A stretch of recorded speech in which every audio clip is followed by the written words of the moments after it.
वन्देऽहं श्रीगुरुः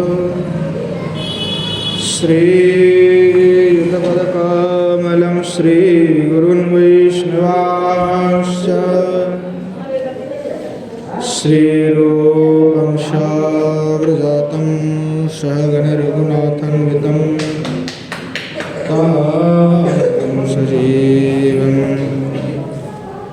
साद्वैतं सावधूतं परिजनसहितं श्रीकृष्णचैतन्यदेवं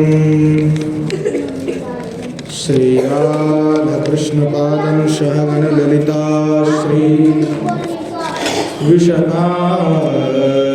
श्रीविशाखान्वितश्च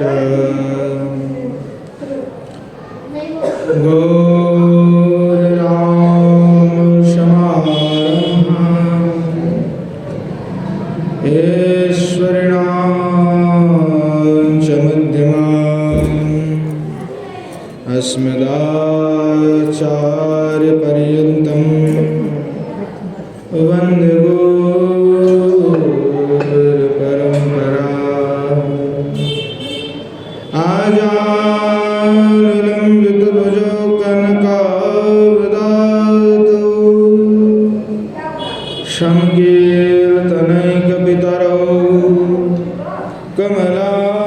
कमलायताक्षौ विश्वाम्भरो द्विजवरो युगधर्मपालो वन्दे जगत्प्रियकरो करुणावतारो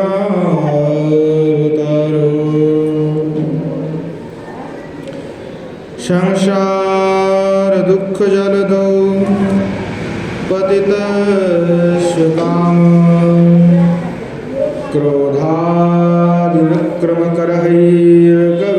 क्रोधादिविक्रमकरहैर्कवलीकृतस्य दुर्वासनानिगडितस्य निराश्रयस्य चैतन्यचन्द्रमदेः पदावलम्बम्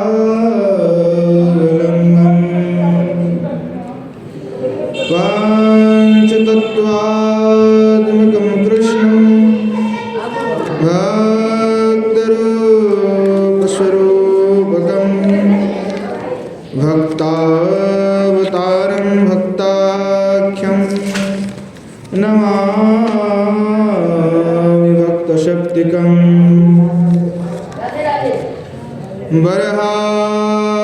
वरहापीडं नटवरवपुः कर्णिकारं बिभ्रवासः कनककोपिशं वैजयन्ते शमालां रन्ध्रानवीनरधरसुदया पूरयन् गोपवृन्दे वृन्दारण्यं स्वपदरमणं प्राविशद्गीतकीर्तिः वंशी विभूषितकरान्नवनीरिताभा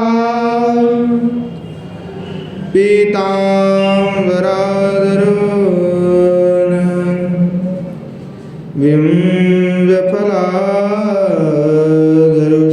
विम्बफलाधरुष्ठात् पूर्णेन्दुसुन्दरमुखा दरविन्दनेत्रा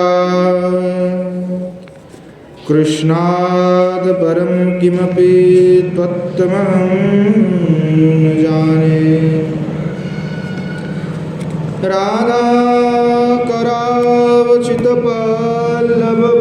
राधाकरावचितपल्लववल्लरीके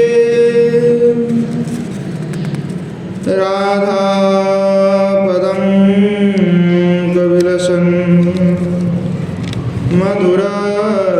मधुरस्थलीके राधा यशोमुखरमत्त खगावली की राधा विहार विपिन रमता मनो में। हे राधे वृषभानुभूपतनये हे पूर्णचंद्रानने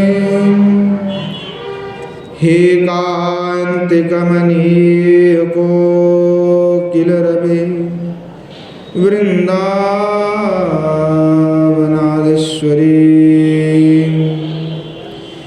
हे मात प्राण परयने चरसिके हे सर्वयुतेश्वरी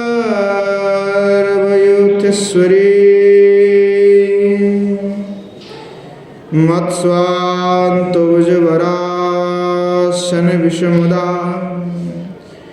मामदीनमानन्दय।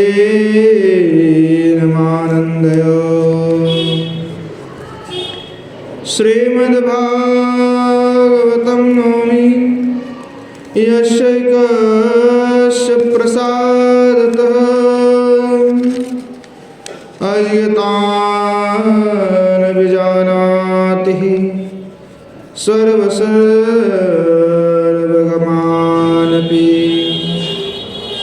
वृषारूढममाकान्तं सोममीश सदा शिवं हरिनामरसन्मत्तं नौमि गोपीश्वरं हरं। नारायणं नमस्कृत्य नरं चैव नरोत्तमं देवीं सरस्वतीं व्यासं ततो जयमुदीरये।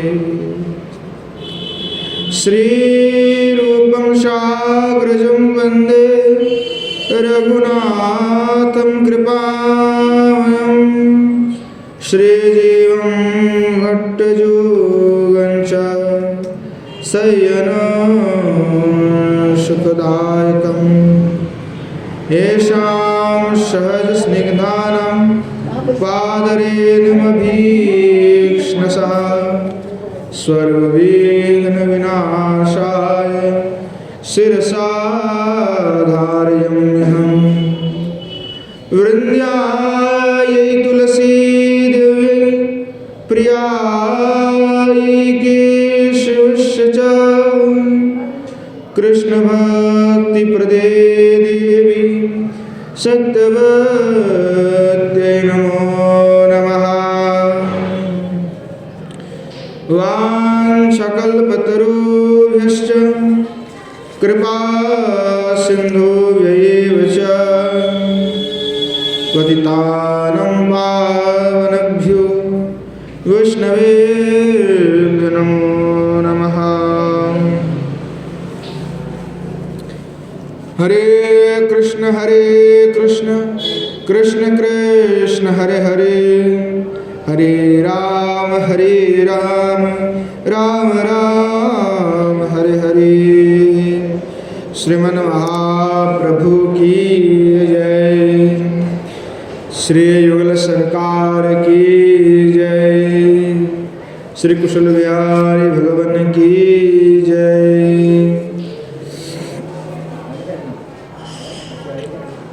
श्री मन महाप्रभु के असीम अनुकंपा कृपा से हम सभी को नित्य सत्संग में श्री राधा रस सुधानिधि का पान करने का परम सौभाग्य हमें प्राप्त हुए हैं। श्री गोस्वामीपाद श्री किशोर जी की सेवा में जो है सेवायुक्ता है। नित्य सिद्ध स्वरूप में किंकरी रूप में श्री किशोर जी की श्री चरण कमल की सेवा भी कर रहे हैं। परमाद्भुत भाव है। भावराज की बात है, भाव रस में डूबे हुए हैं। श्री गोस्वामी पाद किंकर स्वरूप में सेवा कर रहे हैं, हम आस्वादन कर रहे थे पिछले दिन कि किस प्रकार से श्री श्याम सुंदर के साथ जो है मजाक करते हैं और श्याम सुंदर के साथ मजाक करते हैं और उसके बाद में श्री किशोर जी से श्याम सुंदर को मिलवाए हैं। तत्श्याम सुंदर जो सच्चिदानंदमय नित्य आनंदमय हम जिसको जानते हैं, उनको भी आनंद पहुंचाने का काम किंकरी करते हैं। तो किंकरी कितना श्रेष्ठ है, कितना उनकी अद्भुत महिमा है किंकरी की। श्री गोस्वामी पाद किंकरी स्वरूप में श्री किशोर जी की सेवा कर रहे हैं। काल हमने आस्वादन की कि युगल सरकार का मिलन कर रहा है। युगल सरकार के मिलन में जो अद्भुत आनंद उनको प्राप्त हुआ, क्या मधुर आनंद है। श्याम सुंदर के साथ भी रसिकता, रसिक शिरोमणि श्याम सुंदर के साथ भी जो है, श्याम सुंदर के साथ भी जो है रसिक शिरोमणि उनके साथ भी रसिकता करने में लगे हुए हैं। तो ऐसे अद्भुत जो है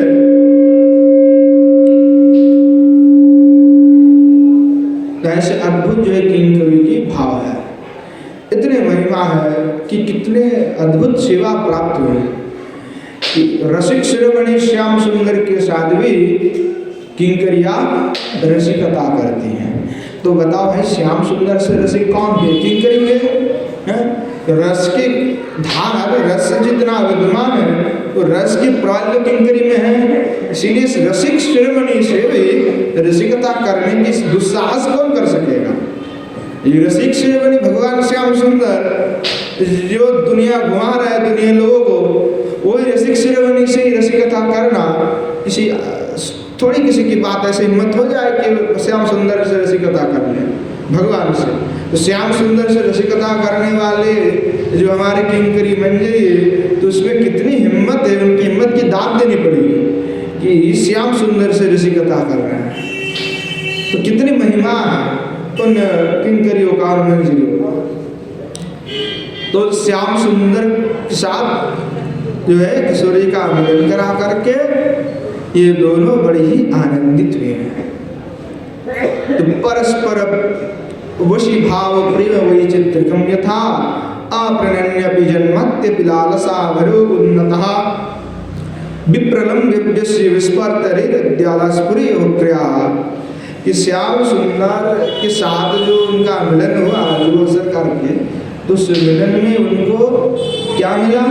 जो चबाए हुए पान थे श्री श्याम सुंदर के, वो किशोर जी को दिए। तो किशोर जी ने अपने मुखारबंदी से उसको फेंक दिए, थू करके कि छी छी छी, तुम जैसे कामों पर सट की पान हम थोड़ी खाते हैं, ये कह करके जो फेंक देते। और वही जो है पुरस्कार स्वरूप में गोपियों किंकरी को मिल जाते हैं। तो राधा दास का पुरस्कार क्या है कि तत्त प्रसाद श्री श्री राधा कृष्ण प्रसाद निर्मल्यम अभी तो शीघ्र प्राप्तव्यम इत्यर्थ। अर्थात जुगल सरकार की प्रसादी माल्य अथवा तांबुल आदि जो है रस के माध्यम से जो है किंकरी प्राप्त करते हैं। अर्थात यही जो प्रसाद प्राप्ति है ये आज्ञा सेवा है।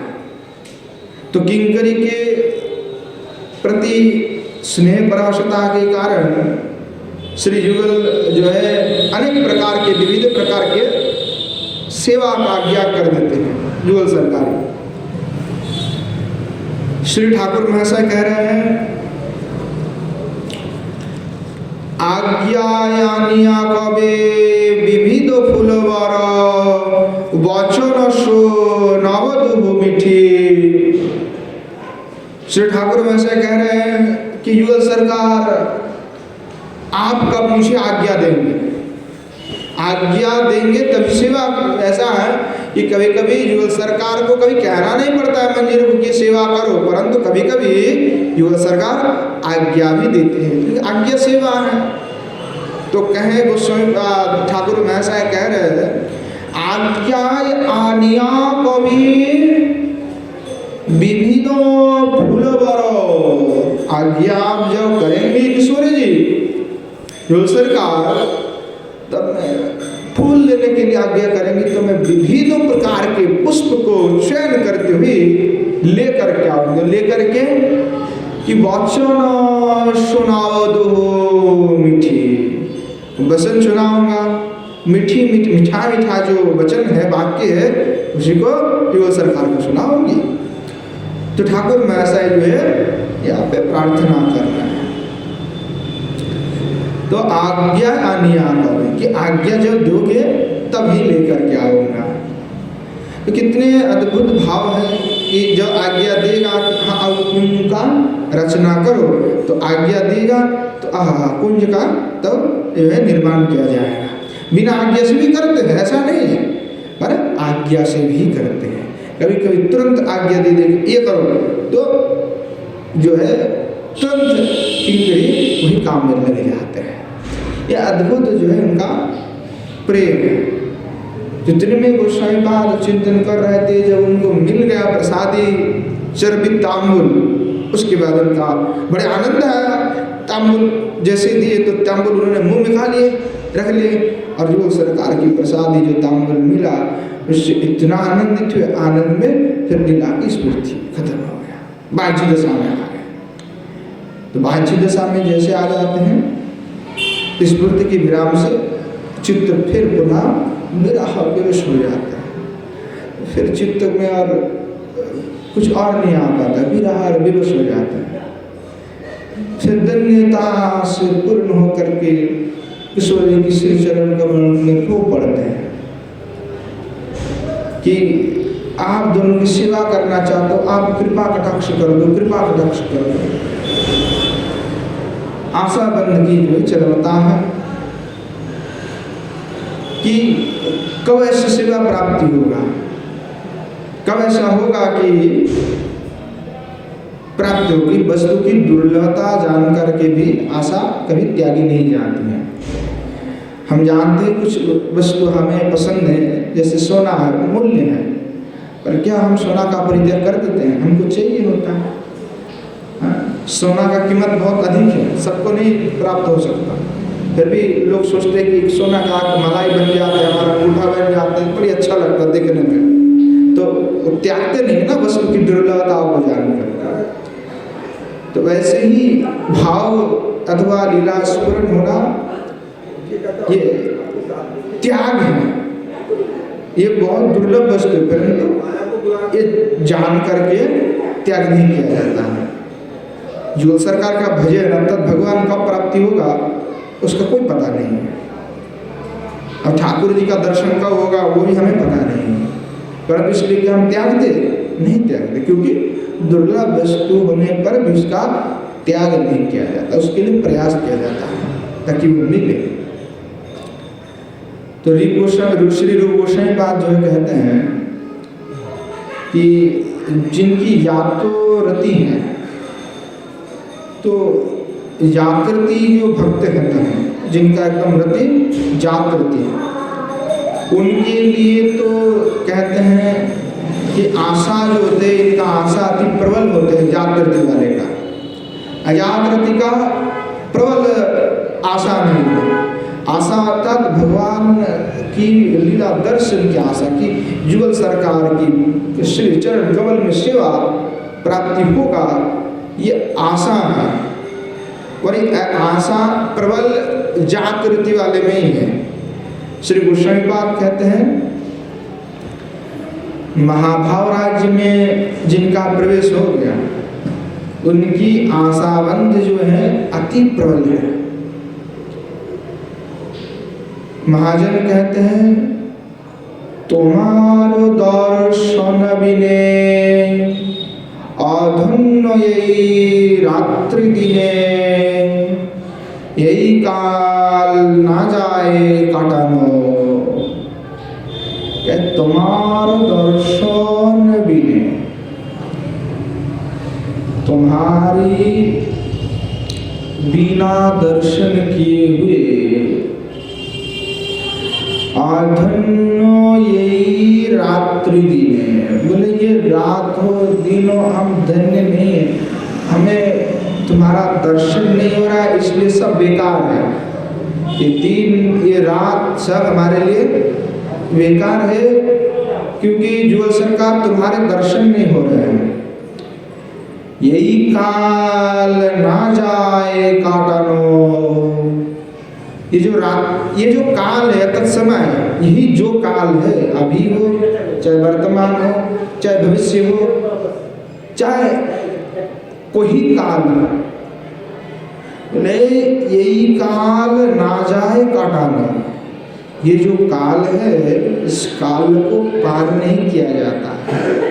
तुम्हारा जिस काल में जिस समय में तुम्हारी दर्शन ठाकुर जी नहीं हो रहे, ये काल कैसे व्यतीत करें हम?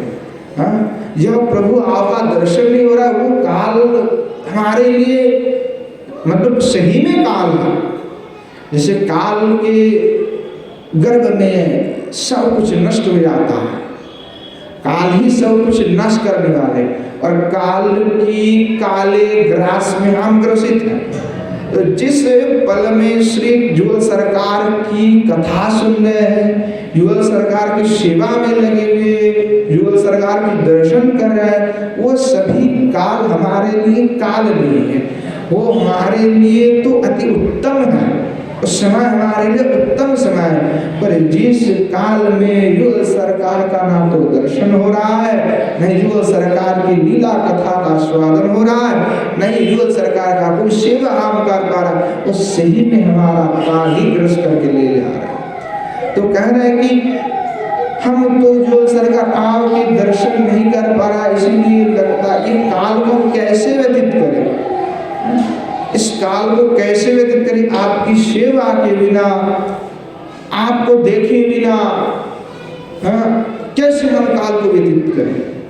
कितने अद्भुत भाव है, कितने अद्भुत प्रेम है कि जिस काल में प्रभु का दर्शन ना हो तो काल को कैसे हम बीत जाए, कैसे पार करें, उसके लिए तड़प रहे। अब हमारे लिए तो ऐसा है कि जिस काल में जो सरकार का दर्शन ना हो वही काल हमारे लिए उत्तम है।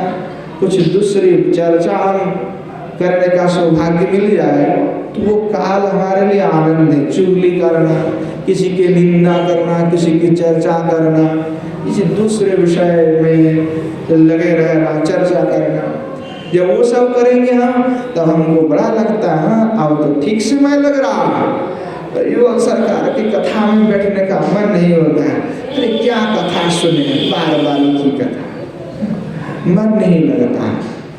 तो ये काल जो है नष्ट कर रहे हैं लोगों को पता नहीं चल रहा,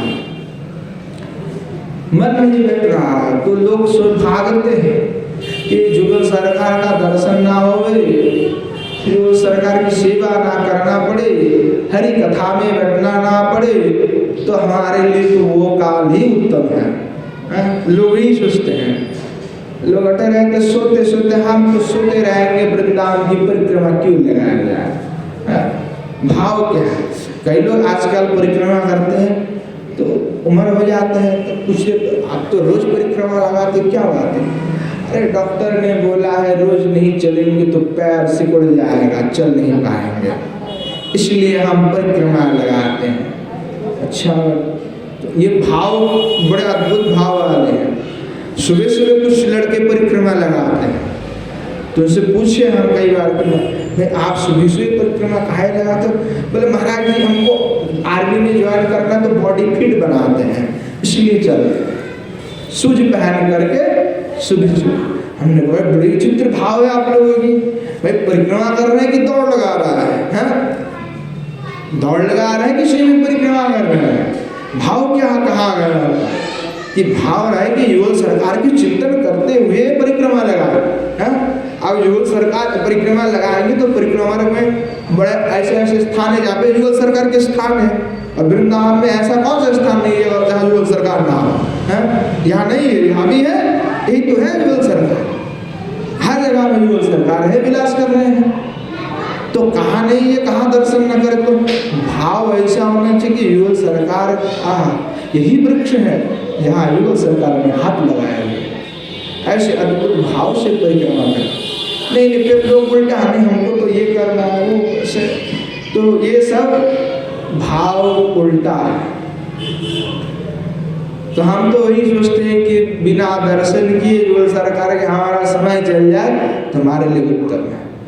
पर जिन जो भक्त हैं, जो प्रेमी हैं, जो भाव राज में डूबे हुए हैं, वो बस यही प्रार्थना करते कि कैसे आपका दर्शन किए बिना हमारा कैसे हम रहे, कि रात्रि में हो, दिन में हो, चाहे हम निद्रा में हो, चाहे सुसुप्ति में हो, चाहे जागरण में हो, आपका दर्शन आपकी लीलागान हमारे हृदय में निरंतर चलते रहे। नहीं चल रहा तो कैसे रहे आपके बिना। तो ये अद्भुत भाव श्री गोस्वामी को है। तो गोस्वामी बात का स्थिति भी ऐसी है कि चाहे वो दिन हो, चाहे रात्रि हो, चाहे वह निद्रा में, चाहे सुसुप्ति में, केवल एक ही मन की दशा है कि युगल सरकार आपका दर्शन हो, आपकी सेवा करने का सौभाग्य मुझे प्राप्त हो। तो इसीलिए प्रबल दीनता के कारण जो है आपने आपको अजात रति साधक समझ रहे हैं। जब दर्शन नहीं हो रहा है, टूट रहा है, बीच बीच में स्फूर्ति होता है, बीच बीच में स्फूर्ति बंद हो जाता है, बाहर आ जाते हैं। तो इसलिए सोच रहे गोस्वामी कि हम जागृति वाले नहीं हैं। अगर जागृति होते तो युगल सरकार हमारे मन से कैसे हटेगा, वो तो नित्य उन पर लगे रहना चाहिए था। पर हमारा तो मन कभी हट रहा है, इसलिए हम अपने आप को अजागृति समझ रहे हैं गोस्वामी का।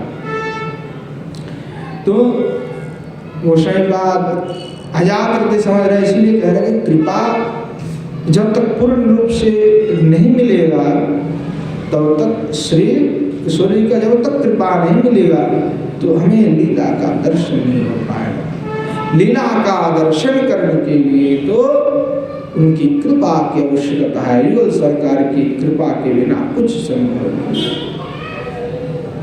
तो कृपा को छोड़कर के कोई गोती है ही नहीं सकता। जिस पर श्री किशोर जी की संत की कृपा ना हो उनका कोई गति नहीं हो सकता। वो यही संसार में बार बार आता है, बार बार ही पे भ्रमण करता है, फिर चले जाता है, फिर आता है। यही सिलसिला इनके साथ होते रहते हैं। यही 84 लाख योनि में यह भटकता है।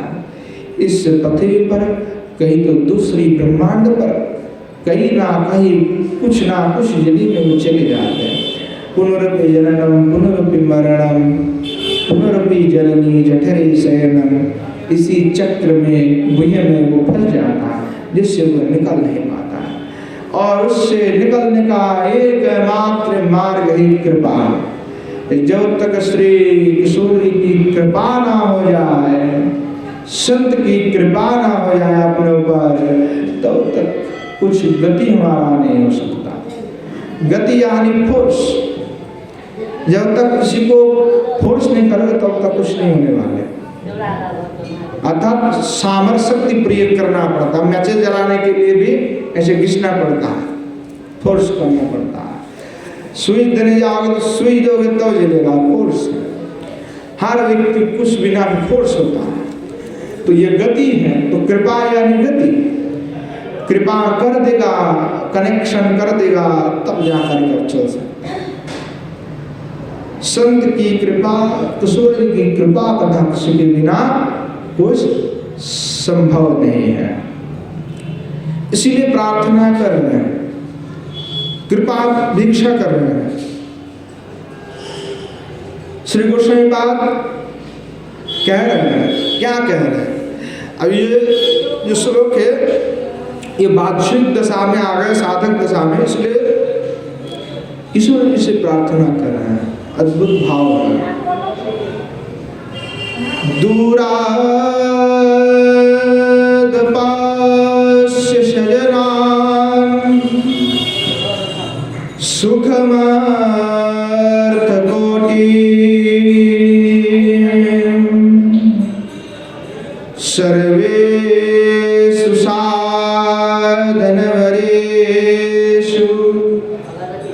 चिरं निरासः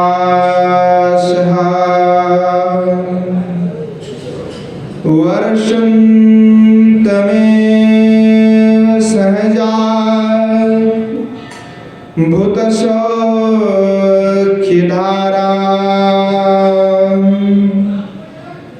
श्रीराधिकाचरणरेणु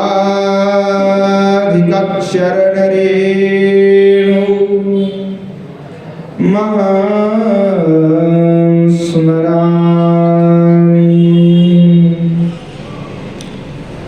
श्री गोस्वामी बात है ना कि अनुक्षण ही सोच रहा है कि कब कृपा मिलेगा, कब किशोर जी की कृपा कटाक्ष कृपा, कब किशोर जी हमारे और टेढ़े नयन में देखेंगे ये है।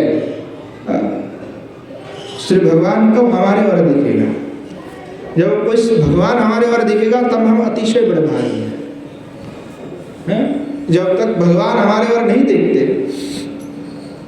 और बड़भागी नहीं, कृपा नहीं, कब हमारे ओर नेत्र देंगे, विशेष करके दृष्टि देने वाला। तो कह रहे हैं किशोर जी की श्री चरण रेणु की बात करें, कब ऐसे चरण रेणु, वैसे चरण रेणु का कब मुझ पर प्राप्ति होगा। तो पद रेणु के प्रति इनकी एक ऐसा अद्भुत भक्ति है गोस्वामी पाद के, इसलिए कहा कि वृंदावन के पद रज में ऐसे अद्भुत शक्ति है कि वो प्रेम प्रदान कर देता है। इसीलिए संत महात्माओं को हमने कई देखे हैं, ये जलपान भी करते उसमें थोड़ा सा ब्रज डाल देते हैं। कई तो अनेक मंदिर अभी तो सब पत्थर हो गया, इसलिए बड़ा मुश्किल से मिलता है। जहाँ रज है, कुछ संत से काटिया स्थान है, संत महात्मा पधारते हैं, तो कई लोग रज लेकर के चले जाते हैं, बन में भर करके संत महात्मा आते हैं, तो वो जब सेवन करते हैं तो उसमें थोड़ा सा ब्रज रस डाल के पान करते हैं। अद्भुत ब्रज रस की महिमा, क्योंकि किशोरी जी श्री ठाकुर जी हर कण कण में विराजमान है, उनकी पद रेणु है सब। कहाँ कहाँ विलास नहीं किए किशोरी ठाकुर जी, सर्वत्र वृंदावन की विलास कर रहा है, सर्वत्र उन्हीं के चरण स्पर्श है। तो पद रेणु की महिमाओं को कह रहा है कि ऐसे अद्भुत पद रेणु है। एक पद रेणु आप मुझ पर कृपा कर दीजिए। पहले गोस्वामी बात कह रहे हैं कि दुराद पश्य सजनान सुखमर्त कोटि, कि मैं आत्मियों सयन संबंधी यहाँ जो है इन संबंधियों से मिले हुए सुख और अर्थादि की जो आशा है उसको दूर छोड़ करके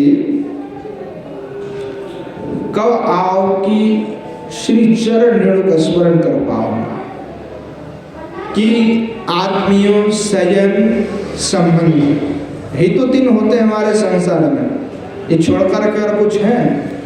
हम हैं तो हमारे आत्मीय हैं, सजन हैं और संबंधी हैं, ये तीन छोड़कर के और कुछ नहीं। और क्या है? अर्थ। यही चार ही तो हमको बंद के रखे हुए हैं।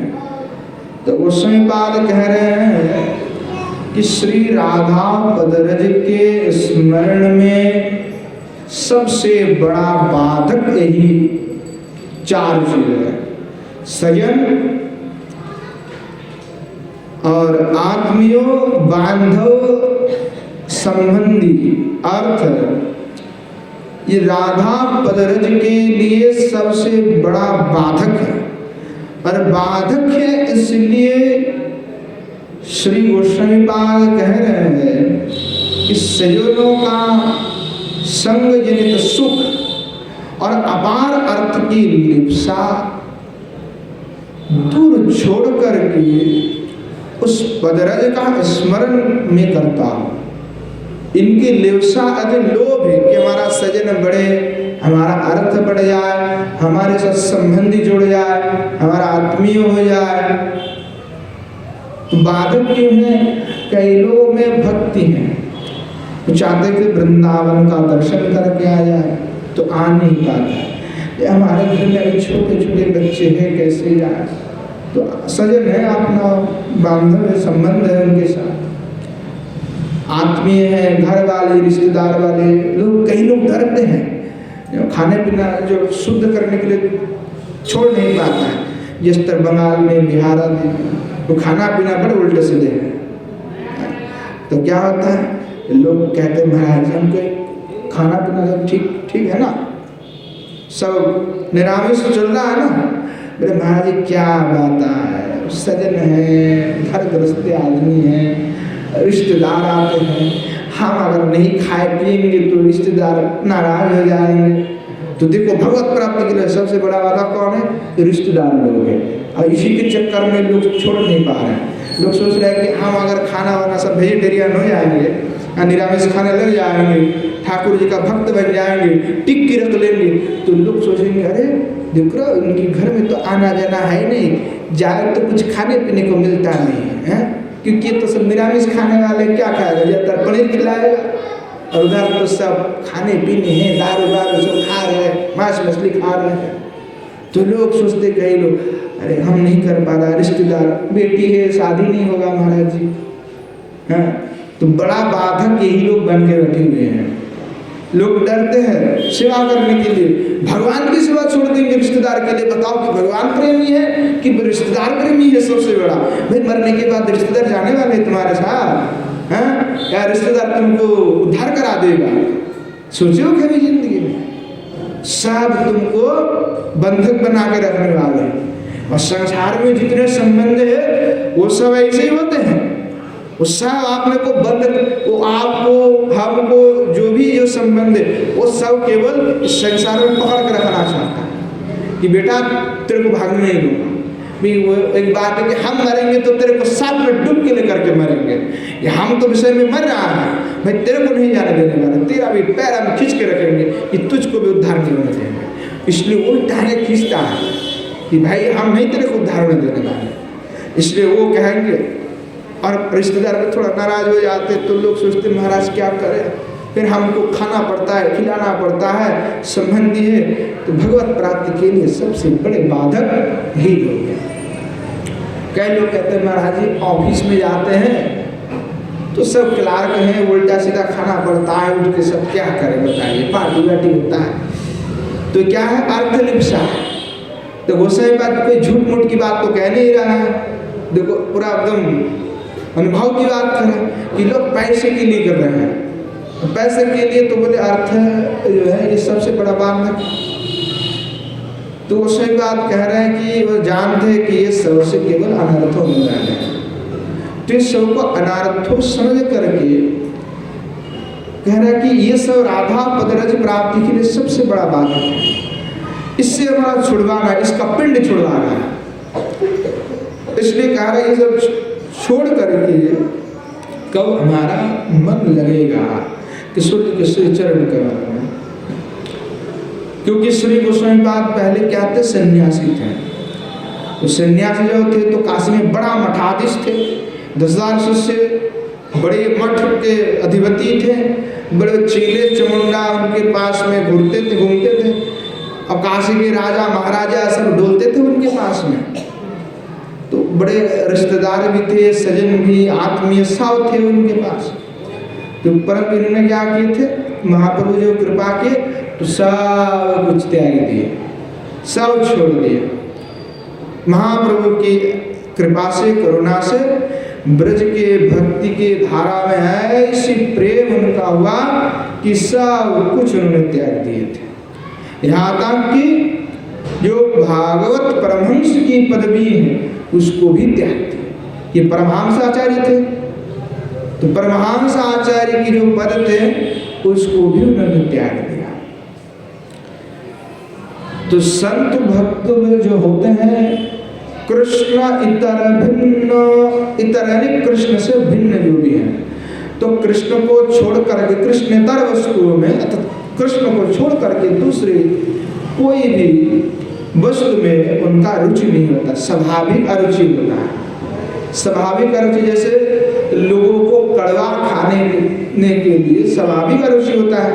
आपको मैं कहूँगा नीम का पत्ता खा लो, खाओगे? तुरंत कोई नहीं खाने के लिए राजी होने वाले। हम कहेंगे राजभोग लेके आते हैं, सब हुड़ लग जाएगा, महाराज जी हमें पहले ही दो, हमको बड़ा अच्छा लगता है।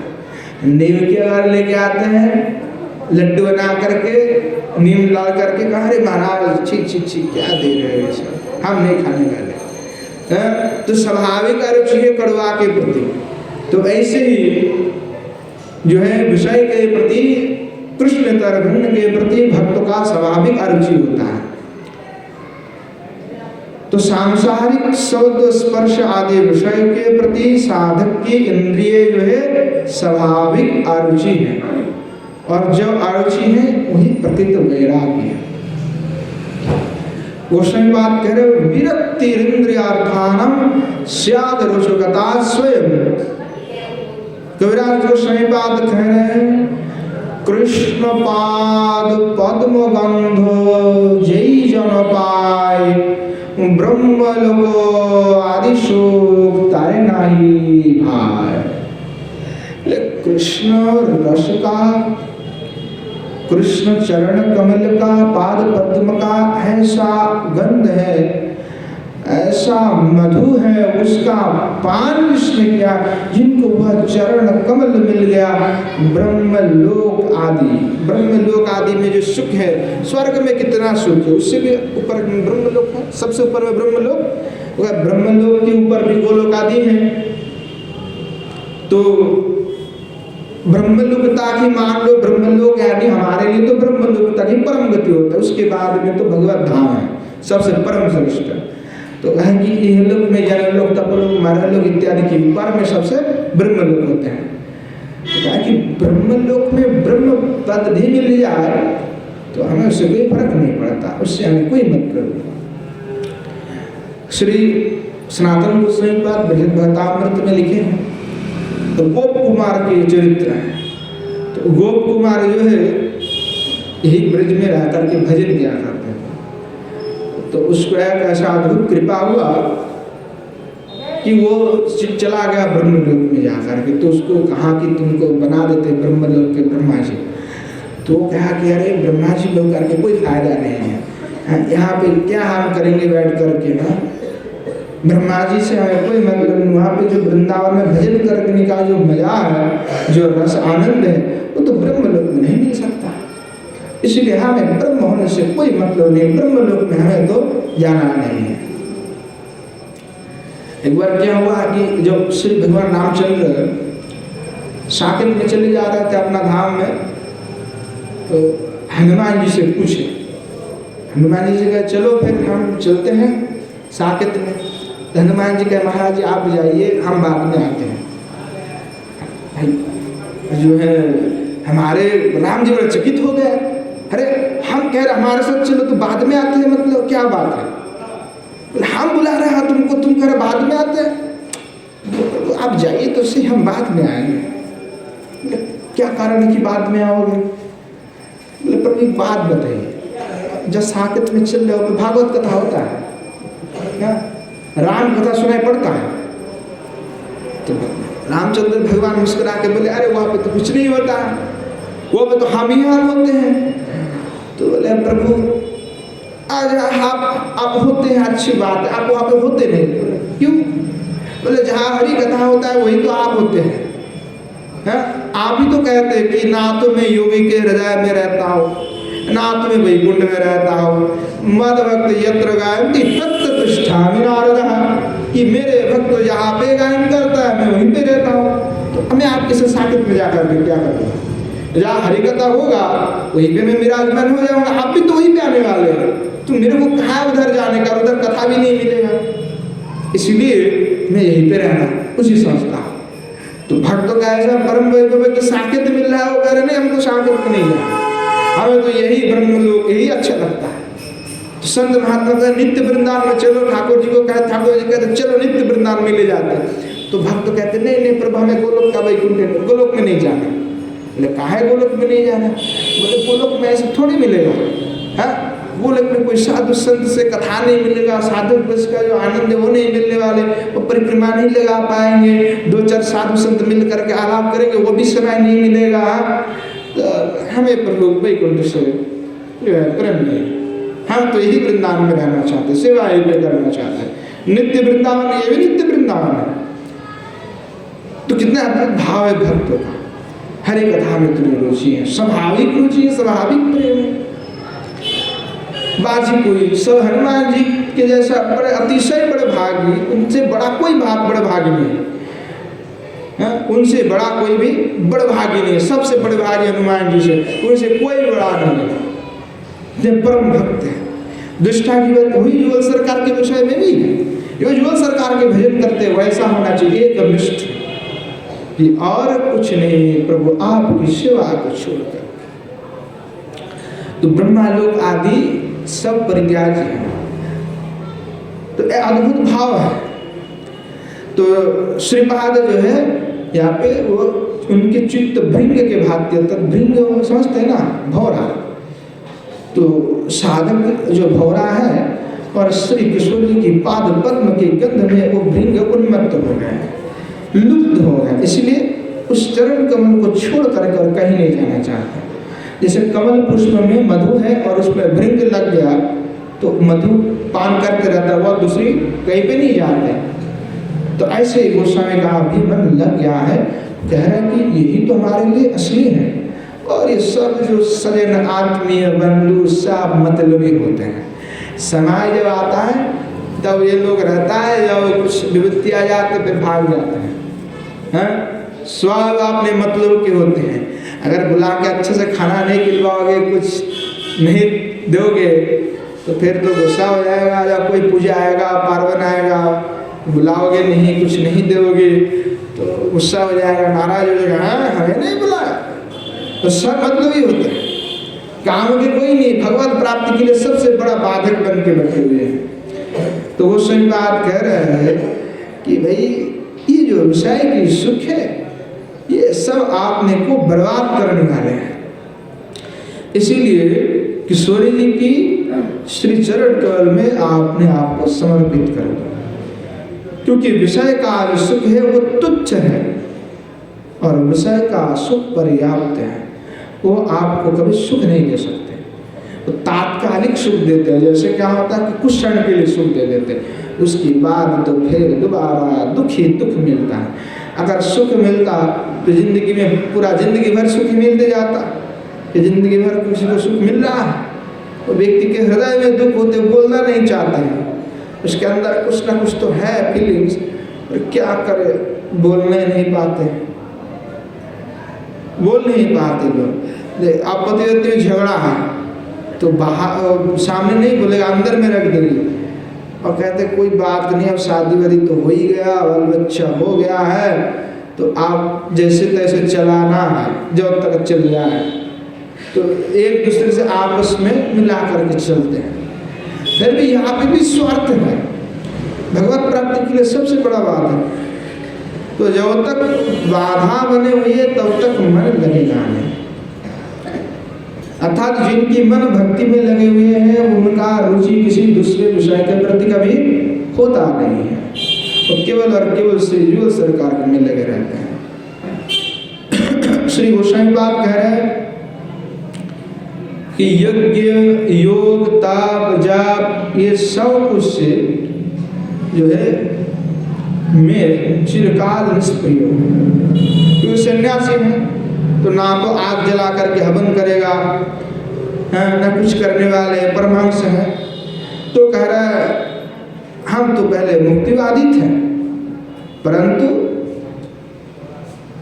याग मुक्तिवादी क्यों है कि याग यज्ञ के फल स्वरूप जो हमें स्वर्ग मिलता था उसके प्रति हम निष्प्रिय थे, क्योंकि लोग यज्ञ करते हवन करते इसलिए कि उनको स्वर्ग मिल जाए, कुछ पुण्य मिल जाए। दान करते हैं तो भी लोग सोचते कि निष्काम दान नहीं करना चाहता कोई भी, लोग ये सोचते कि हमें कुछ पुण्य मिल जाए दान के बदले में। साधु संत को खूब खिलाते हैं लोग, क्यों खिलाते हैं बताओ?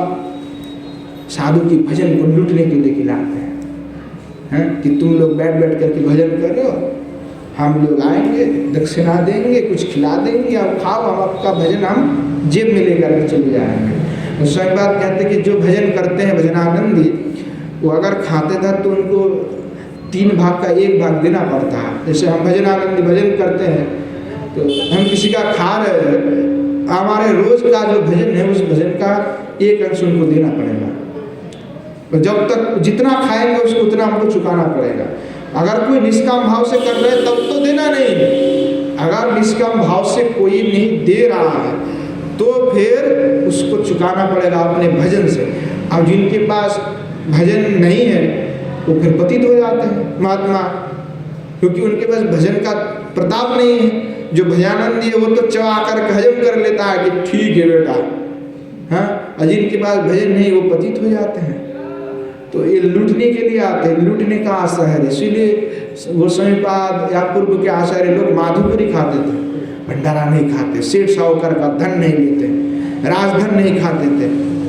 हाँ, एक बार सिद्ध कृष्णदास बाबा जी महाराज के पास कोई संत आए, तो गोविंद मंदिर है हमारे इधर, तो गोविंद मंदिर में कोई जयपुर के राजा आकर के भंडारा करवाए। तो भंडारा करवाए तो महाराज जी के प्रसाद नहीं पाते, तो पुजारी जी ने कहा महाराज जी प्रसाद पा लीजिए, बहुत बढ़िया भोग लगाया ठाकुर जी का। तो प्रसाद पा लिए, प्रसाद पा करके गए हैं, रात्रि काल में भजन में बैठे हुए, भजन नहीं हो रहा है, मन अच्छा नहीं लग रहा है, छटपटा रहा है। रात्रि काल में जैसे तैसे सुबह तो रात्रि काल में सब में सो गए। उस प्रातः काल में उठा और बड़े आलोक बोले आज तक जिंदगी में ऐसा कुछ नहीं हो, आज ऐसा कैसे हो। तो सिद्ध बाबा के पास जाकर के पहुंचे और सिद्ध बाबा के पास भीड़ लग गया, सब महात्मा चले गए और सब महात्मा का एक ही हालत है।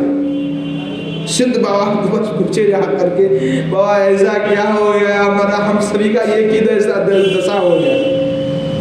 महाराज जी बोले कि रुको हम देखते क्या है, पूछो जा करके पुजारी से धन किसका था।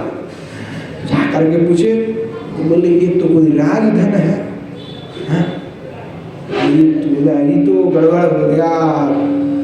तो बोले कोई पूछे कि महाराज ये तो गोविंद जी की प्रसाद है, इसमें खाने से क्या दोष लग जाएगा। तो बोले अरे बच्चा, गोविंद जी तो खा करके सब हजम कर लेंगे, तुम और हम खा कर हजम नहीं कर सकते। वो तो सर्वभूख है, वो प्राणी के अंदर बैठे हुए हैं सूक्ष्म रूप से। वो शेर और हरिण को खा रहा है तो भगवान ही खा रहा है, क्योंकि सर्वभूख आत्मा रूप में है सबके अंदर। तो बोले अच्छा, बोले वो भगवान तो सब हजम कर लेंगे, गिरिराज जी को जो चढ़ाओ सब सुहा हो जाएगा, पर आप सुहा नहीं कर पाओगे, आपके लिए तो नियम है। इसीलिए माधुपुरी वृत्ति करके वो भी ऐसी जगह से माधुपुरी करते जहाँ शुद्ध हो आहार। तो ऐसे अद्भुत जितना प्रयोजन था उतना सनातन गोस्वामी बात के पास बड़े बड़े सेठ साहब करा देते। पापे क्या थे पता है, आटा है ना, आटा उसको घोल करके बस बिना नमक दे करके खा लेते थे, भोग लगा करके ठाकुर जी को। तो वो कहते थे कि हम हजम नहीं कर सकते। भगवान एक बार कहे आकर के अरे तुम इतने भगवान प्रेरित है, तो कहे मदन मोहन जी हमें कुछ आ जाते रोज भोग लगाते तो पाने के लिए, इतना प्रेमी, तो वही घुला हुआ आटा। तो क्या, तो एक बार ठाकुर जी आकर के कहे कि अरे तुम ऐसे बना करके दे तो बड़े अद्भुत आनंददायक, पर थोड़ा नमक तो दिया करो, बिना नमक के कैसे खा जाता है। अब गोसाई पाद क्या थे, जिह्वा का वेग को शांत कर लिए तो षड रस को नहीं चखते थे।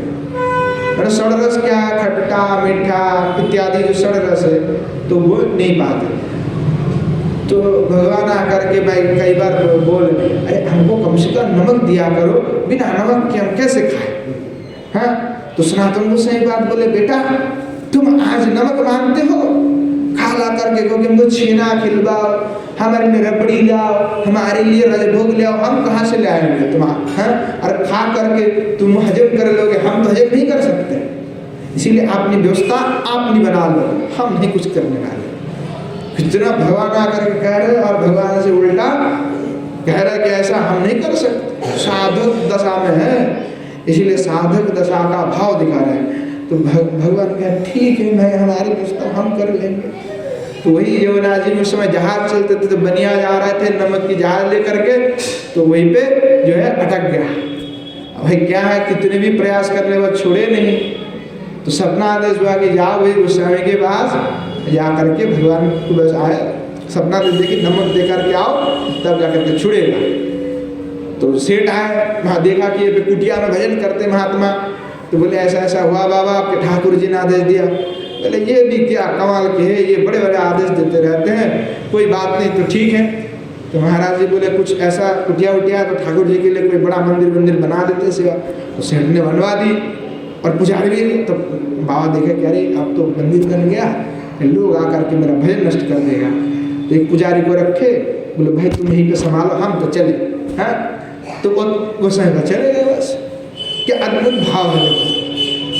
तो गोसाई बात कह रहे हैं कि मेरा तो मठ मंदिर था, मैं बड़ा मुक्तिवादी महंत था, मेरे पीछे 10,000 शिष्य थे, मैंने सब कुछ छोड़ दिया, याग यज्ञ की फल भी छोड़ दिया मैंने। तो लोग पुण्य के लिए करते सब कुछ, और साधु की भजन का नष्ट करने के लिए सब खिलाने के लिए आते, जो आते हैं ना देने के लिए सेठ साहूकार, वो हमारे भजन को नष्ट करने के लिए, हड़पने के लिए आ रहे हैं। और हम तो कहते दूरी भगा देते, हमारे पास आते हम लोग भागो यार से, आना मत, देने मत, तुमको हमारे कुछ आवश्यकता नहीं है, जो आएगा सो आएगा, नहीं तो नहीं। सेठ साहब बड़े खतरनाक होते हैं धन, तो विचार नहीं है, अविचार में जब खाते पीते हैं तो भजन नष्ट होता है। लोग किस लिए करते हैं? पुण्य के लिए करते हैं, क्योंकि निष्काम भाव से कोई नहीं करेगा। अब बुलाएंगे तो कहेंगे महाराज जी 1008 गोपाल मंत्र जाओ करवा दो, या 1008 गोपाल सहस्त्रनाम करवा दो। किसके लिए करें? नहीं महाराज पुत्र प्राप्ति हो जाए हमारे। अरे भाई 1008 करा रहे हो तो कहते भगवत प्राप्ति के लिए कर दो महाराज जी, भगवत प्राप्ति के लिए फ्री में कर दो। नहीं, उनको कामना पूर्ण करना है, तो कामना पूर्ण के लिए लगे हुए सब एक दूसरे के साथ। जो हमारे लिए बाधक है विषय, हमारे लिए भगवत प्राप्ति के लिए जो बाधक है, उस बाधा को बनाने वाला और कोई दूसरा नहीं, हम स्वयं हैं। हम स्वयं बाधक बना रहे हैं, हम स्वयं उस बंधन में अपने आप को फंसा रहे हैं। तो संसार किसी को बांध के नहीं रखा। लोग कहता है कि संसार का बंधन बड़े खतरनाक होता है, महाराज जी संसार में बांध गए हैं, कैसे मुक्ति है? संसार किसी को नहीं बांधता, स्वयं व्यक्ति अपना संसार बनाता है और स्वयं उसमें बंध जाता है। कोई दूसरे किसी को भी नहीं बांधते, ये अपना अपना जाल स्वयं बुनते हैं और स्वयं उस जाल में अंत में फंस जाता है। छोटे छोटे जिंदगी में छोटे छोटे एक धागे से हमने जाल बन गया। जो रिश्तेदार है, जो संबंध है, जो है जिंदगी का 50 साल 60 साल चला गया, अभी तक कुछ भेद नहीं कर पाया। अभी तक ये भी चिंता कि अभी पोते का शादी नहीं हुआ है, उसका शादी देख के जाए, घर में बहू आएगा, बड़े आनंद होने वाला है। अभी पोता है पोती है, उनका तो कम से कम शादी ब्याह करा के जाए। वही भाव है कि संबंध चले जाते हैं, फिर व्यक्ति का ध्यान नहीं आता। मरने जा रहे तो उसे भगवत का स्मरण नहीं हो रहा। लोग सोच रहे हैं कि मेरा पति पोता शहर में, उसको एक बार देख लेता तो प्राण जुड़ जाता। हाँ? लड़का लेके आता है, खाओ पिताजी मिठाई खिलाओ, मर रहा है बेचारा, उसको मिठाई खिला। ऐसा संसार है। तो लोग पुण्य के लिए दौड़ रहे हैं, भगवत प्राप्ति के लिए दौड़ नहीं लगा रहे हैं। भगवत प्राप्ति तो निष्काम होते हैं, निष्काम दान होते, सब निष्काम है, पर लोग निष्काम करना नहीं चाहता है।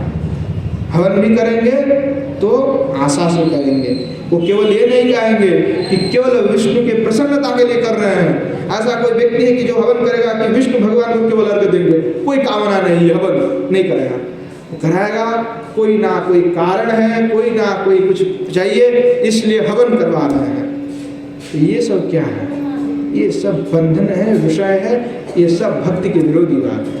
ये कोई भक्ति नहीं देने वाला।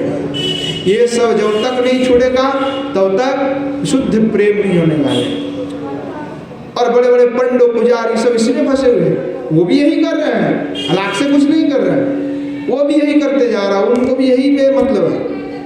तो ऐसे जीव भटक रहा है। तो गोसाई बात कह रहे हैं, जब तक व्यक्ति के हृदय में ऐसी भावना ना हो कि सब कुछ छोड़ करके निष्प्रिय हो करके ठाकुर जी की मन में ना, जब तक नहीं लगेगा ठाकुर जी में तब तक नहीं होने वाला। तो बड़ा अच्छा बात कहने लगे दूसरे बात कि देखो हम तो मुक्तिवादी थे, सारे स्प्रिया को हमने छोड़ दी संसार वगैरह, पर हमें एक स्प्रिया थी।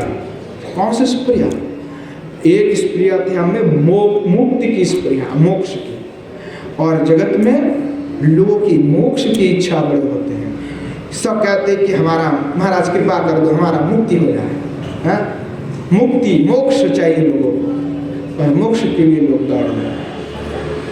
लाइन लगा के रखे हुए सब, जैसे टिकट कटते ना, खड़ा होकर के रेलवे स्टेशन में सब लाइन लगा हुआ है, मोक्ष चाहिए हमें, मोक्ष दे दो, मोक्ष दे दो, मोक्ष दे दो, सब मोक्ष के लिए दौड़ रहे हैं। तो गोसाई बात के हमने जाग तर्पण कर्म सब छोड़ दिए, छोड़ करके परमहंस बन गए थे। और परमहंस बन गए मुक्तिवादी, तो हमारे में कोई स्प्रिया नहीं था, एक स्प्रिया था प्रबल, वो था मुक्ति का, कि हमें मोक्ष मिल जाए, मुक्ति मिल जाए, ब्रह्म पद मिल जाए, ब्रह्म से हमारा विलीन हो जाएगा। तो श्रीमद् भागवत क्या कहते हैं? भागवत के प्रथम में जो है क्या है, भागवत कहते हैं कि आरंभ में भागवत जी के, कि भागवत जी के अधिकारी कौन लोग होते हैं? भागवत जी के अधिकारी कोई परमहंस वरमहंस नहीं है, कोई मुक्तिवादी लोग भागवत के अधिकारी नहीं है। भागवत के अधिकारी कौन है? तो उसी में लोग कहेंगे नहीं मुक्तिवादी नहीं है, तो कौन है? श्रीधर स्वामी स्वयं कह रहे हैं कि जो भागवत में पहले श्लोक जो इसमें कहा रहा है, आरंभ में ही कह रहा है भागवत जी कि धर्म प्रज्वलित कई तब, इसमें सीधी शब्द में कह रहा है कि प्रो शब्द ने मोक्षाभि संदिरपी निरस्ता। श्रीधर स्वामी कह रहे हैं कि श्रीमद् भागवत प्रतिपाद्य परम धर्म में श्री भगवत संतोष के ही एकमात्र तात्पर्य निर्धारित होते हैं। धर्म अर्थ काम की वांछा तो दूर हो जाओ, मुक्ति की वासना तक यहाँ पे नहीं आता। मुक्ति तत्प्रज्जित कई तो जिसको कहा गया तद मुक्ति, ये मुक्ति भी यहाँ पे नहीं चाहिए हमको, भक्ति के रस में डूबना है। तो भक्ति के मार्ग में सबसे प्रबल बाधा जो है मुक्ति की स्प्रिया है। श्री महाप्रभु कहते भागवत में क्या कहा गया कि भक्ति की प्रबल बाधा मुक्ति है, इसीलिए मुक्ति को छोड़ना पड़ेगा। जब तक मुक्ति की वासना नहीं छोड़ेगा तब तक भक्ति नहीं होने वाली। श्री कविराज गोस्वामी पाद महाप्रभु की वाक्य को उठा रहे हैं कि अज्ञान तमेर नाम कहिए कोई तब, धर्म अर्थो काम मोक्षो वांछ आदि सब, तार मध्य मोक्ष वांछा कोई तब प्रधान, जहाँ होते कृष्ण भक्ति है अंतर्धान। क्या अद्भुत बात कह रहे हैं कि अज्ञान तमेर नाम कहिए कोई तब, अज्ञानता है, और अज्ञानता से जो तम है, तम है अज्ञानतम, घोर तमता है, घोर अज्ञानता है, और घोर अज्ञानता का नाम ही कोई तो है, तो वासना स्प्रिया। तो क्या क्या है? तो धर्म अर्थ काम मोक्ष, ये चतुर्वर्ग है। तो लोग इसी में ही है, किसी को धर्म है, अर्थ काम और मोक्ष तो मतलब नहीं, किसी को मोक्ष से मतलब है, किसी को अर्थ से मतलब है, किसी को धर्म से केवल मतलब है ना। अलग अलग लोगों का धर्म है, अलग अलग लोग अलग अलग प्रवृत्ति हैं, अलग अलग शास्त्र है उसके लिए। जैसे नीति शास्त्र में कहा गया है कि आपके सामने आपकी गुरु जी का निंदा हो तो उसकी जीवा को काट देना चाहिए। अब ये नीति शास्त्र की बात है।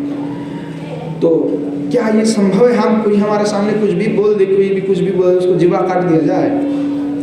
बोले नहीं, वो तो नीति शास्त्र कह रहे हैं। पर नीति शास्त्र में पहले अर्थशास्त्र होते हैं, अर्थशास्त्र से श्रेष्ठ नीति शास्त्र होते हैं, नीति शास्त्र से बढ़ करके भक्ति शास्त्र होते हैं, धर्मशास्त्र होते हैं। धर्मशास्त्र में सभी धर्मशास्त्र में भक्ति धर्मशास्त्र सबसे श्रेष्ठ है।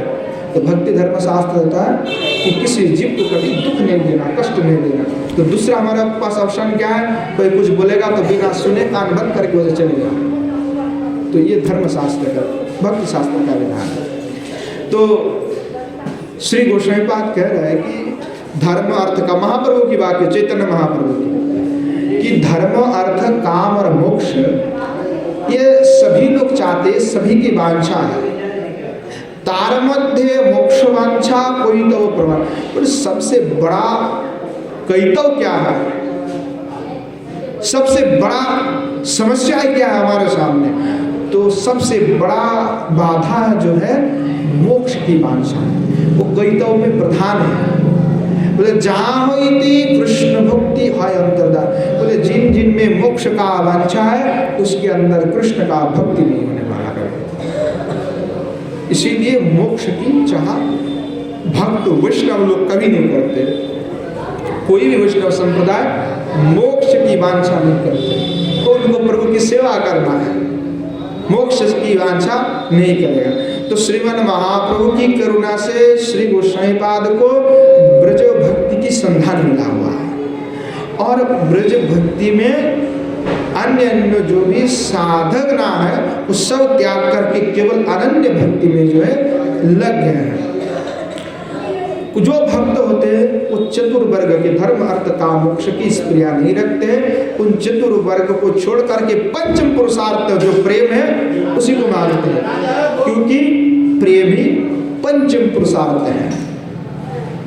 पंचम पुरुषार्थ के लिए तो सब छोड़ना पड़ेगा। तो कहते हैं कि जो भक्ति करते हैं, जो भजन में लगे हुए हैं, तो उनके पास चतुर्वर्ग स्वयं उनके पीछे दौड़ते हैं।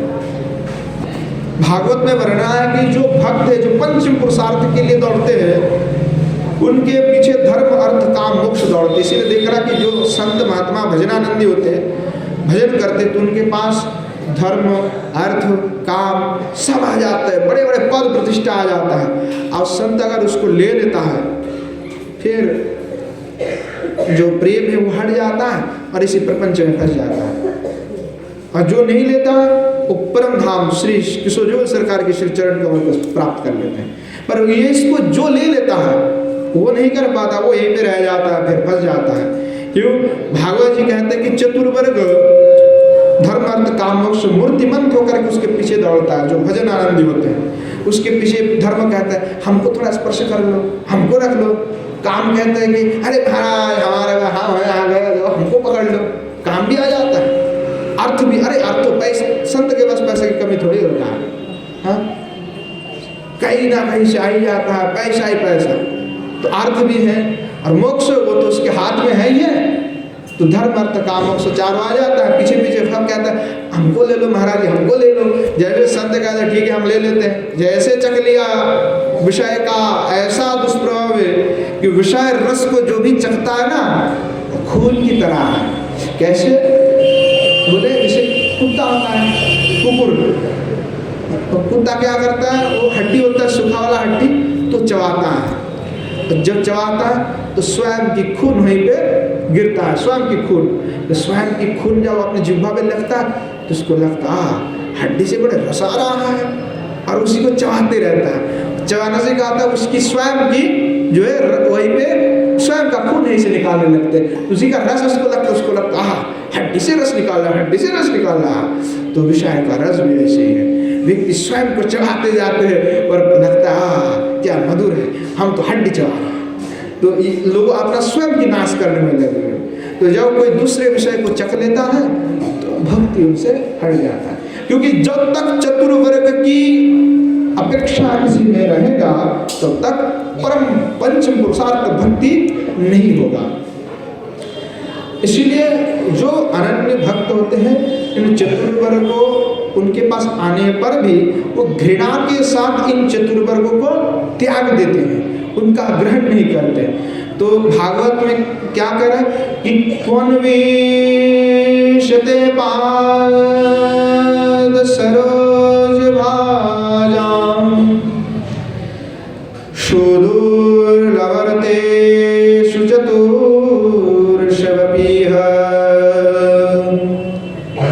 तथापि नाहं प्रवृणोमि भूमन् भवत्पदाम्भोरुहं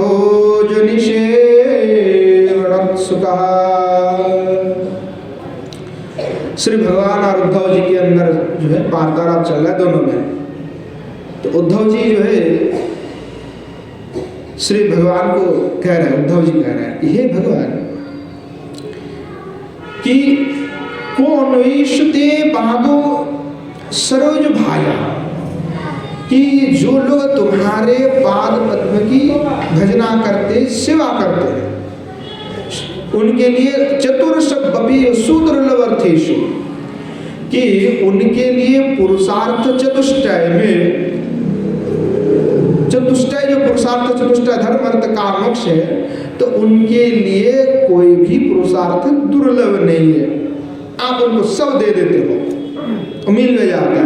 परंतु हे भूमन, हे भगवान, तथापि नाहम प्रवीणोमि भूमन, कि आपके भजन के में जो उत्सुक है, आपकी श्री चरण कमल को जो पाना चाहते हैं, वो जो भक्त हैं, भजन करने वाले भजन आनंद संत हैं, वो इन चार पुरुषार्थ को त्याग देते। कैसे? जैसे एक बार कोई मल त्याग करने पर देखता भी नहीं, जैसे कोई कफ फेंक देता, तो कफ एक बार फेंकने के बाद क्या वो फिर पुनः खा लेता है? क्या कभी खाएगा अपना कप? कोई खाएगा उठाकर? नहीं खाएगा। वो त्याग दिया तो त्याग दिया। तो बोलते हैं कि चतुर्वर्ग को भक्त जन ऐसे त्याग देते जो कभी और उसकी और नजर भी नहीं दिखता, कोई आकांक्षा नहीं रखते हैं। श्री कविराज गोस्वामी पाद भी यही बात को स्पष्ट करते हुए कहते, धर्म अर्थ काम मोक्ष आपनी आयसे, तथापि वो ना चाहे लय मोर दासे, कि मेरे जो भक्त होते हुए धर्म अर्थ काम मोक्ष तो उनके पास एकदम खेल की तरह जो भजन करते उनके पास आ जाता है, परंतु भजनानंदी कभी ये सब ग्रहण नहीं करते हैं। तो ये सभी भगवत भक्त का ही स्वभाव है। तो यहाँ पे किशोर जी तो राधा किंकरी है, तो किंकरियों में किशोर जी की सेवा के बिना और कुछ नहीं मांगते। यहाँ तक कि किंकरी कभी भी श्री श्याम सुंदर की चरण कमल की प्राप्ति की भी बात नहीं करते हैं। वो कभी ये नहीं कहते कि श्याम सुंदर के श्री चरण कमल में मेरा रति हो जाए। वो कभी भी श्याम सुंदर के चरण प्राप्ति की बात नहीं करते। वो केवल कहते कि किशोर जी आपकी श्री चरण कमल का मुझे सेवा चाहिए, मुझे गोविंद की पाने की इच्छा नहीं है। ऐसे अद्भुत उनकी निष्ठा है। इसीलिए श्री गोस्वामी पाद के निकट में सबसे बड़ा श्रेष्ठ साधन नहीं है कि राधा रस, एकमात्र किशोर जी की सेवा के भिन्न और कुछ नहीं। तो ये महत्व से भाव है कि सब कुछ त्याग करके और दूसरा कोई वस्तु की अपेक्षा नहीं रख रहा है। श्री भक्ति रसामृत सिंधु में गोस्वामी पाद क्या कह रहे हैं कि अन्यभिलाषिता शून्यम ज्ञान कर्माद्यनावृतम आनुकूल्य कृष्णानुशीलनम भक्तिरुत्तम। भक्ति में उत्तम भी है, मध्यम भी है, कनिष्ठ भी है, परंतु उत्तम भक्ति क्या है? तो उसके लिए कह रहा है अन्यभिलाषिता शून्यम। अन्य विलास यानी कृष्ण श्री चरण कमल सेवा व्यतीत, श्री जुगल सरकार की श्री चरण कमल की सेवा को छोड़ करके दूसरी कोई अभिलाषा उनके हृदय पे नहीं होगा। अन्य विलासता शून्य, शून्य हो जाएगा। ज्ञान कर्माद्यनावृतम, अर्थात ज्ञान और कर्मादि से अनावृत हो जाएगा। ज्ञान और कर्म अर्थात जो भगवत तत्व अनुसंधानात्मक ज्ञान है उसको छोड़ करके बाकी कोई भी ज्ञान, लौकिक ज्ञान हो चाहे दूसरे अनेक अनेक शास्त्र है, वो समस्त शास्त्र का ज्ञान को छोड़ देगा। न्याय मीमांसा इत्यादि जो है सब फलाना जो शास्त्र भी है उसका कोई भी उनके पास जरूरत नहीं है, वो सब उनके पास व्यर्थ निरर्थक है। वो तो उनका लिए होता है जो संप्रदाय की रक्षा करना चाहता है, आचार्य होते हैं उनके लिए सब जरूरी है, बाकी किसी के लिए जरूरी नहीं है। जो संप्रदाय के रक्षक होते हैं, आचार्य होते हैं, उनके लिए जानना आवश्यक है, पर उसमें उसका रुचि नहीं है। जानना है, सिद्धांत जान लिए, उसके बाद उसमें नहीं लगे रहते हैं। तो ज्ञान कर्मादि अनावृतम, अर्थात ज्ञान और कर्म से अनावृत होना पड़ेगा। कर्म क्या है? अर्थात देव पूजा आदि करना, यज्ञ देवन आदि करना, पुण्य के लिए करना इत्यादि सब कुछ कर्म त्याग करना पड़ेगा। तो तब इसको भक्ति, उत्तम भक्ति कहते हैं। अनिष्ट वाले नहीं, हम उत्तम भक्ति की बात कर रहे हैं। तो अन्य विलासिता शून्यम ज्ञान कर्माद्य अनावृतम, उसे अनावृत होकर, अनावृत जैसे हम कपड़ा खोल करके फेंक देते हैं, अनावृत करना है, तो तद ज्ञान और कर्म को ऐसे खोल के फेंक देना कि हमें कोई जरूरत नहीं है उसका। तो ऐसे करके आनुकूल्येन कृष्णानुसरणम, अनुकूल किसके अनुकूल में चले? कृष्ण का अनुकूल्य में। जो कृष्ण के प्रिय है वही वस्तु हमारे लिए प्रिय है, जो कृष्ण के प्रिय नहीं है वो हमारे लिए प्रिय नहीं है। जो श्री ठाकुर जी की सेवा के लिए है वो हमारे लिए अनुकूल है, जो उनकी सेवा के लिए नहीं वो हमारे लिए प्रतिकूल है। तो कृष्ण अनुकूल में ही सब कुछ करना है। और क्या करना है? कृष्ण अनुशीलनम। तो कृष्ण अनुशीलनम किन से करें? संत महात्मा से, उन्हीं के साथ में संग बैठ करके अनुशीलन करें, तभी वो उत्तम भक्त कहलाता है। तो प्रेम भक्ति चंद्रिका में गोस्वामी बात कहते हैं, पुण्य जे सुखेर दाम नालई उतारनाम पुण्य मुक्ति दुई त्याग कोरी प्रेम भक्ति सुधा निधि ताय डूबो निरवधि आर जतो सार निधि प्राय। श्री नरोत्तम दास ठाकुर महाशय कह रहा है, उनके अद्भुत जो है प्रेम भक्ति चंद्रिका में अद्भुत अद्भुत बात लिखे हुए हैं। कभी समय मिलेगा कि प्रेम भक्ति चंद्रिका का आस्वादन अवश्य करना चाहिए। एक ऐसा अद्भुत ग्रंथ है यहाँ पे भक्ति के छोड़कर, प्रेम भक्ति छोड़कर कुछ नहीं। कैसे प्रेम भक्ति मिलेगा उसका आस्वादन करने पर पता लगता है कि कैसा प्रेम और कैसा भक्ति होता है। तो कह रहा है पुण्य जे सुखे, पुण्य है सुख का धाम, पांचा स्वर्ग। बोले लोइयो ना तारना, बोले स्वर्ग की नाम मत लेना हमारे सामने, हैं? स्वर्ग की नाम मत लेना हमारे सामने, उसका से कोई मतलब नहीं स्वर्ग से।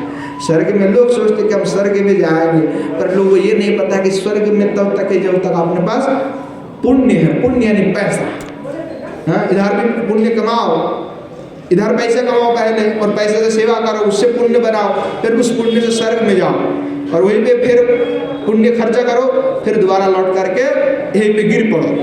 ये अपना प्रक्रिया प्रोसेस वो चलते रहता है। तो बहुत से लोग महाराज जी स्वर्ग मिल जाए हमारे पिताजी को, स्वर्ग मिल जाए तो दोबारा आएगा बेचारा इधर घूम करके, तुमको स्वर्ग से क्या मतलब? भगवत भजन करवाओ, भगवत धामे भेजो, जब वहाँ पे पार्षद बन के रह जाए। और कई लोग कहते हैं भगवत धाम कैसे भेजे, जिंदगी में कोई भजन साधन किए नहीं है, भगवत धाम कैसे जाएगा? लोग कई लोग सोचते थे कुछ कर देंगे तो भगवत धाम प्राप्त हो जाए, कुछ जिंदगी में किए नहीं, वो कैसे भगवत धाम में पहुंच जाएगा? बड़े कठिन विषय है भगवत धाम में भेजना। कि आपका खेल है हम भगवत धाम में भेज देंगे? जब हमारे पास टिकट रखा हुआ है कि कोई आएगा कि महाराज जी टिकट दे दो, फ्लाइट का हम चले जाए, हमको ठीक है बेटा ले जाए। हमारे पास टिकट तो नहीं रखा हुआ है कि हम काट के सबको बांटते फिर। बड़े अद्भुत बात है। भजन जो करेगा वही उसी को प्राप्ति होने वाला है, क्योंकि भजन के बिना कुछ नहीं मिलने वाला है। वो सब निठाता स्वर्ग में जाओ या तो नरक में जाओ, उनके लिए दोनों ठीक है। भगवत धाम के लिए तो भजन की आवश्यकता, भजन बिनु कोई भी भगवत धाम नहीं जा सकता। किसी के पास इसका अधिकार नहीं, ठेका नहीं लिया किसी ने कि तुमको भेज देंगे हम भगवत धाम में। जो भजन करेगा उसी को ही जाएगा जो सरकार के पास। तो श्री गोस्वामी बात कह रहे हैं ठाकुर महाशय कि पुण्य का कारण जो हमको धाम मिलते हैं उसका नाम मत लो हमारे सामने। पुण्य मुक्ति दुई त्याग कोरी, पुण्य को और मुक्ति को दोनों को त्याग कर दो। लोग को कहेंगे, तुमको पगल कहेगा कि महाराज क्या बात कर रहे हो, पुण्य पे त्याग करने की बात करते हो आप? हाँ, लोग पुण्य के लिए तरस रहे हैं, आप पुण्य त्याग करने की बात कर रहे हो? अब पागल वगल तो नहीं हो गए हो? हाँ, लोग हमें यही कहेगा। और जो बाहर जाकर के प्रवचन करेंगे, कथा सुनाएंगे, तो लगे महाराज पुण्य की त्याग की बात करते हो। ये सब लोग हम इकट्ठा हुए पुण्य के लिए तो कर रहे हैं भागवत जी का। हाँ, तो गोस्वामी बात कह रहा है कि पुण्य का त्याग करो, मुक्ति और पुण्य। तो मुक्ति पुण्य दुई त्याग कोरी प्रेम भक्ति सुधा निधि।